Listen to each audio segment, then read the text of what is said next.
اور اگر ایسی بات ہے تو روافظ کے سب سے بڑے مدرسے حوزہ علمیہ نجف چلے جاؤ، جہاں کے مجتہدین کی سب سے مرغوب عبادت جو ہے وہ سید زادوں کے ساتھ اقلام بازی کرنا ہے۔ یہ میں اپنی طرف سے بات نہیں کر رہا، بلکہ اسی ادارے کے ایک مجتہد سید حسین موسوی، جنہیں اس وقت کے پرنسپل حوزہ علمیہ نجف سید محمد آل حسین کاشف الغطاء نے اپنے ہاتھوں سے مفتی اور مجتہد کی امتیازی ڈگری عطا کی تھی،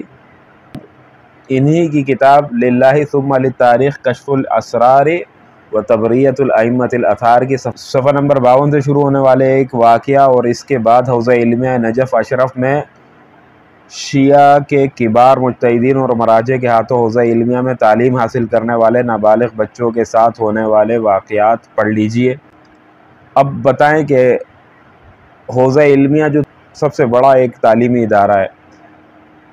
اس کا حال خود وہاں کے ایک مدرس اور مجتہد نے بیان کیا ہے۔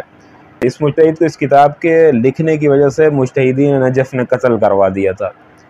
جس میں اس نے اپنے ہاتھوں سے یہ بات لکھی کہ اس مذہب کے جو بڑے بڑے مجتہد ہیں،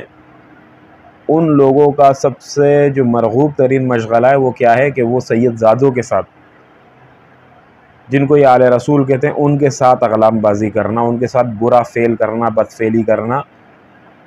تو اب میں کہوں کہ جب وہاں کے بڑے بڑے مجتہدین کا یہ حال ہے تو پھر ان کے شاگردوں کا بھی یہی حال ہوگا۔ اس کا مطلب پورے کے پورے شیعہ مذہب کا یہ حال ہوگا،